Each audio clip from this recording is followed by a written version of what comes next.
There are two basic worldviews. They're at opposite ends of the pole. But the first worldview is a benevolent worldview. People with a benevolent worldview are those who have a positive mental attitude toward themselves and their life. They can make a contribution and do something substantial with their lives.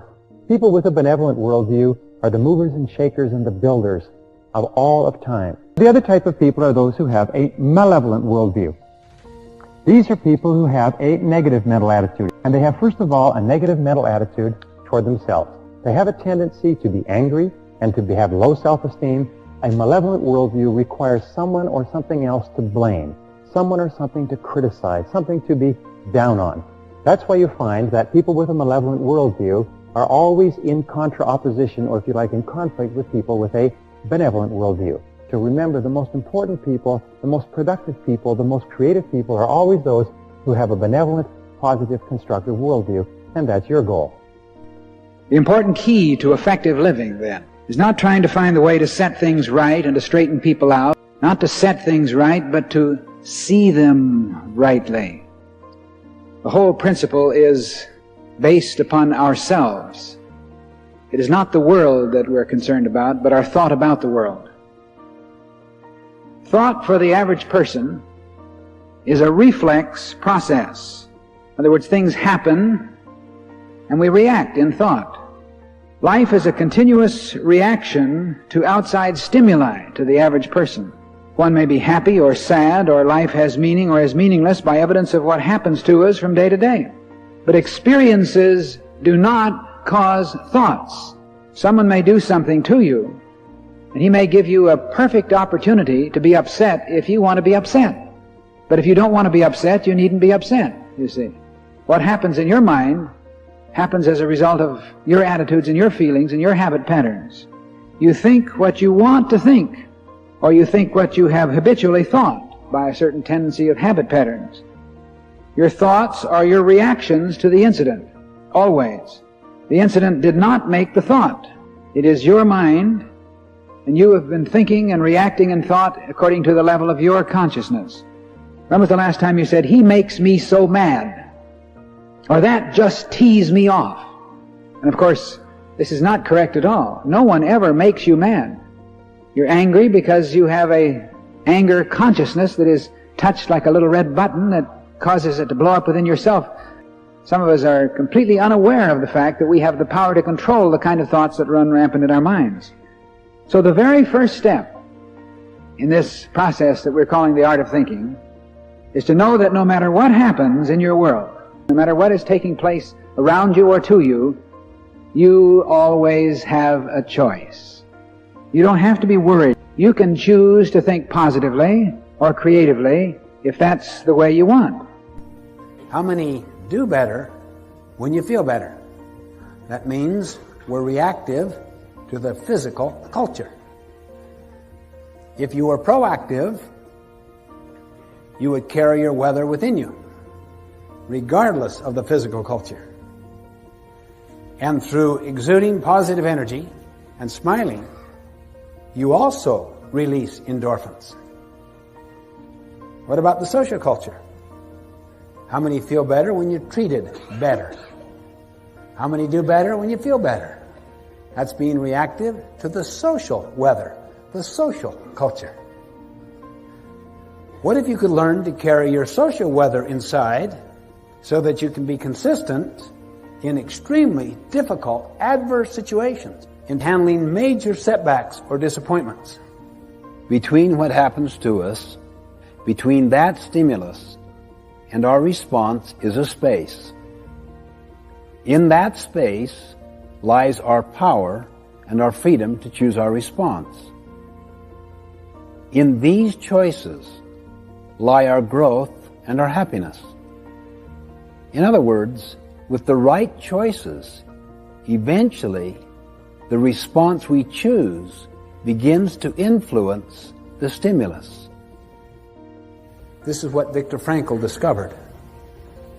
Freedom is a condition of the person, of the internals. We have control over our freedom. However, in many situations, not necessarily all, The more you control your freedom and expand and deepen it, eventually you will influence the liberty of your life. Eventually, your head will create your world. Your response to the stimulus will eventually influence the stimulus. Don't let the things you can do nothing about interfere with the things you can do a great deal about. Many people get hurt by someone. It does hurt them. But it's not what people do to us that hurts us in the most fundamental sense. It's our chosen response to what they do to us that hurts us. Between what happens to us, the stimulus, and our response to the stimulus lies our freedom. Think on it this way. 2 circles. The larger outer circle you call the circle of concern. Things you're concerned about, things you're worried about. But then there is an inner circle, it's very small, that are concerns you have influence over. Proactive people focus their energies. Which circle? The inner circle. Reactive people focus their energies. The outer circle. Always work on the inner circle. It is a marvelous thing. If you work on the inner circle, it'll get larger. Always. The energy there is positive. You can become the master instead of the slave. It's not easy to take possession of our mind. To change from being a reflex thinker to a creative thinker, it takes a lot of discipline and will and commitment because we've been thinking in the other way so long. But we can do so. This is the key to the positive life. This is the key to positive thinking.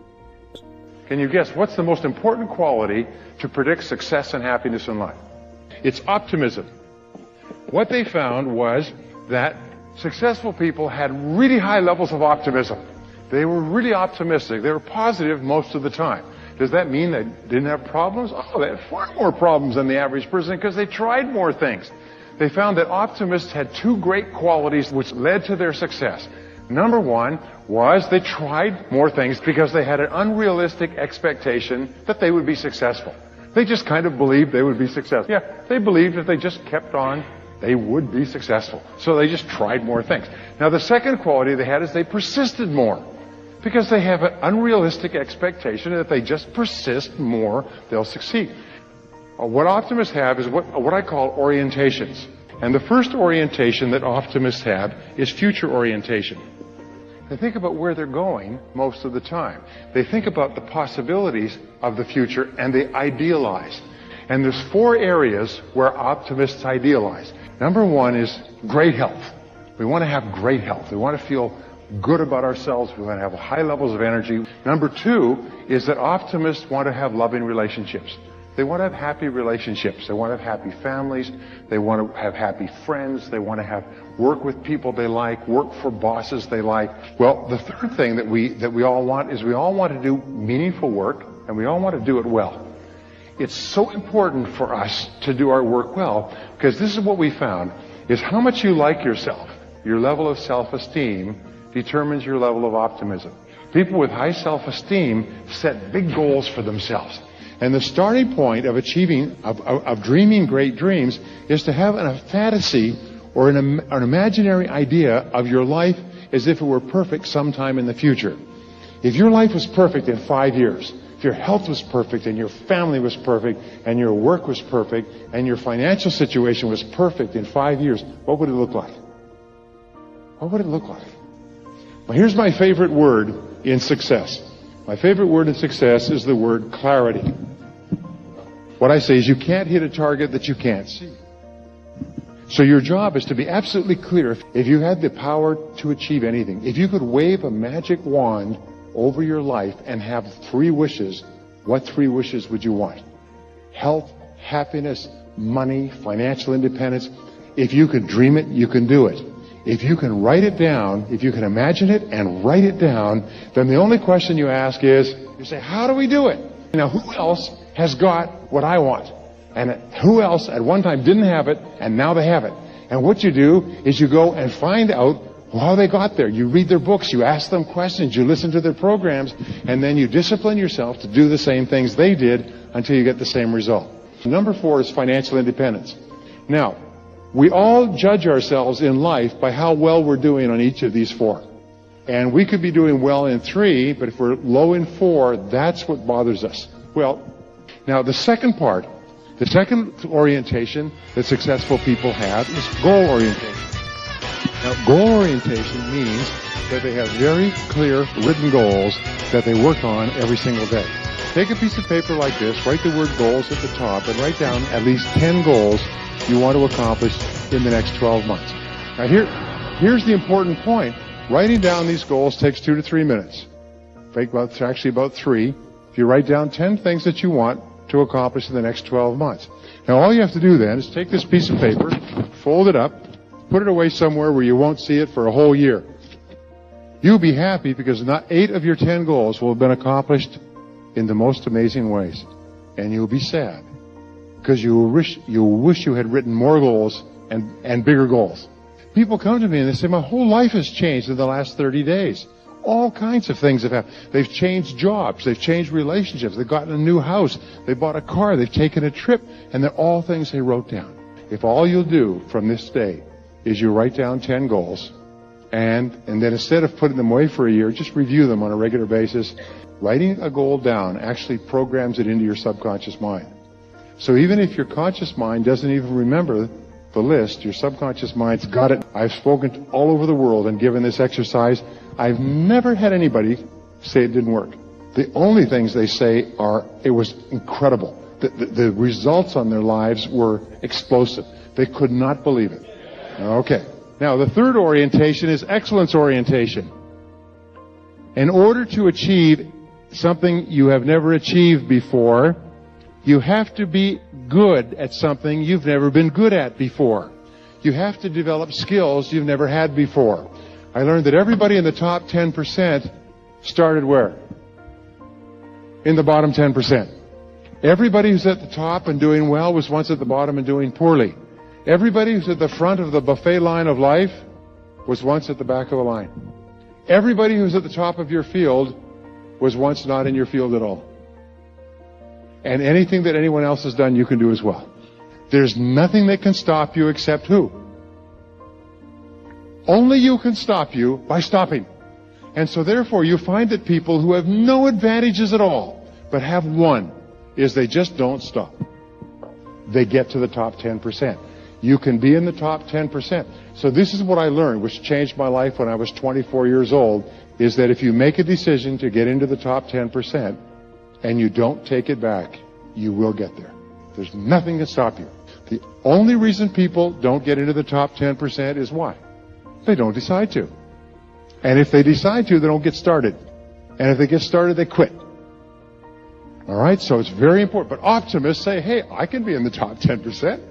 I can be. And they just never quit. People say, boy, you're sure lucky. No, you weren't. You make your own luck. You make your own luck by deciding where you're going and getting on the road. The only way we're going to get to the top 10% is by becoming very good at what we do. There's no shortcuts. We just have to get down and work at it. Just make a decision what it is. Be absolutely clear. And then set your future, your ideal. Set the goal to achieve the ideal. Determine the skill that you'll need. Now here's the fourth orientation. And this is really important. It's called growth orientation. Growth orientation is the key to the future. And the key to your success as well. And I say that there's 3 things. Number 1 is read on a regular basis. Reading is to the mind as exercise is to the body. If you don't read, it's like if you don't exercise your muscles, what happens to them? So the rule is read 30 to 60 minutes a day, 5 days a week. If you do that, you'll read about a book a week.